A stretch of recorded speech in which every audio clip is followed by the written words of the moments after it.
तर मित्रांनो, माझं नाव प्रशांत आहे आणि आपण Take out the key fob.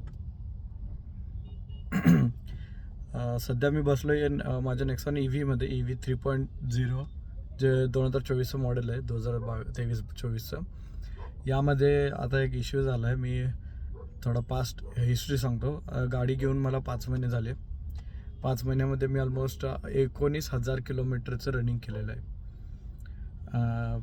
आणि त्याच्यानंतर ह्या दरम्यान काही मेजर इश्यू एकदा चालू होतं जेव्हा गाडी जी आहे लोअर किलोवॅट, मतलब जे घरी जे आपलं 7 किलोवॅटचं चार्जर असतं त्याच्यावरती आणि 3 किलोवॅटचं चार्जरवरती चार्जच होत नव्हती. तर तो एक इश्यू झाला होता. त्याच्यासाठी ते 3-in-1 युनिट त्यांनी चेंज केलं. तो मी किस्सा कधीतरी परत सांगेन पुन्हा. बट आता सध्या जो एक दुसरा इश्यू झाला आहे, मी इश्यू फेस करतो आहे राईट नो. मी आत्ता पुण्यामध्ये वाकड ब्रिजच्या साईडला, हायवेच्या साईडला थांबवली गाडी आणि बंद केली गाडी, कारण की मला एक सिम्बॉल यायला लागले, फेल्युअर.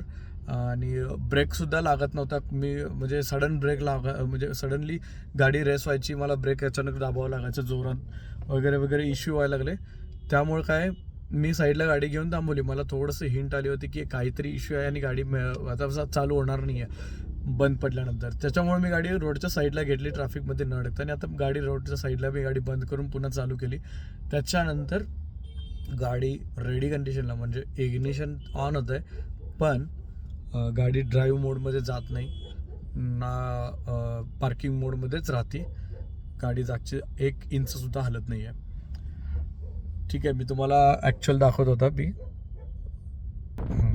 ही गाडी सध्या बंद आहे. तुम्ही बघा, गाडी बंद आहे. ब्रेक दाबला मी, 1 सेकंद.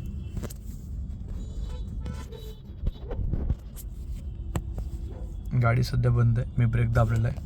ठीक आहे, आणि ही मी चालू करतोय. आवाज येईल थोडंसं, तुम्हाला डिस्टर्ब होईल आवाजाचं, सो थोडंसं सहन करा. ठीक आहे, गाडी ऑन केली.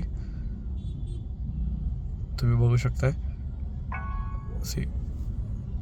काय एरर्स येतात बघा. लिमिटेड परफॉर्मन्स मोड पहिला, त्याच्यानंतर दुसरा येतोय electric stability system ESP fault दुसरा. तिसरा पॉईंट येतो ट्रॅक्शन कंट्रोल सिस्टीम फॉल्ट. चौथा पॉईंट येतो malfunction detected contact service centre hill descent control fault. Auto hold AIB warning, malfunction detected, lamp alert, auto headlamp activated. एवढे सगळे issue येतात सध्या. आणि इथं बघा तुम्ही, इथे लिमिटेड परफॉर्मन्सचा सिम्बॉल होतोय.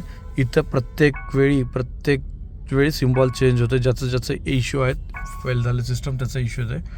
आपली गाडी पार्किंगमध्येच आहे गाडी, आणि ABS सिग्नल येतोय. आता मी इथं किती वेळा पण ट्राय करतोय, तुम्ही बघू शकताय. मी इथं किती वेळा पण ट्राय करतोय मी पार्किंगमधून काढायचा. ऑटोमॅटिक पुन्हा पार्किंग मोडमध्ये येतोय. मी काढायचा प्रयत्न करतोय.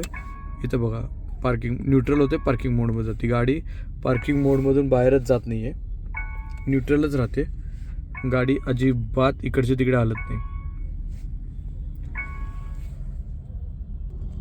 तर या कंडिशनमध्ये आपण आता काय करायचं,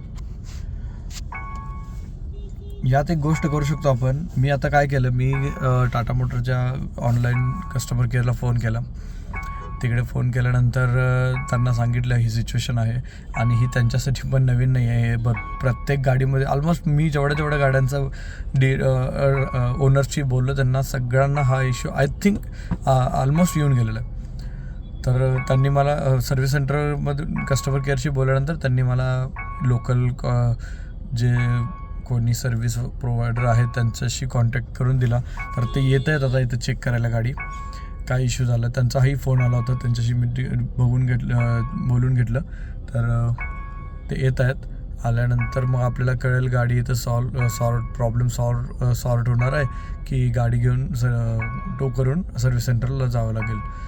तर माहीत नाही. आय थिंक मला वाटते की सर्व्हिस सेंटरला जावं लागेल, कारण की तिकडे जाऊन त्या सिस्टममध्ये सॉफ्टवेअर अपडेट करतात, सगळ्या गोष्टी होतात, त्याच्यामुळे तिकडेच जावं लागेल. चला, हा पण एक एक्सपिरियन्स आहे. बाकीचे एक्सपिरियन्स मी तुम्हाला शेअर करेल. 5 महिन्यामध्ये 19,000 किलोमीटर गाडी चालवली आहे. खूप सारे एक्सपिरियन्स आलेले आहेत. गाडीचं रेंज कशी वाढवायची, गाडीची रेंज कशी मेंटेन ठेवायची, गाडी हाय स्पीडला सुद्धा रेंज मिळवू शकता तुम्ही. गाडी कशी म्हणजे जिथं घाट सेक्शन वगैरे असतो तिथं गाडी कशी ड्राईव्ह करायची, या सगळा एक्सपिरियन्स घेतला बेस्ट परफॉर्मन्स मिळवण्यासाठी. बेस्ट परफॉर्मन्स म्हणजे असं नाही की फक्त पॉवर, बेस्ट परफॉर्मन्स म्हणजे पॉवर प्लस रेंज. सो बोलूया आपण. गाडी पहिला रिपेअर होऊ दे, चालू होऊ दे, मग आपण बोलू. चलो, धन्यवाद.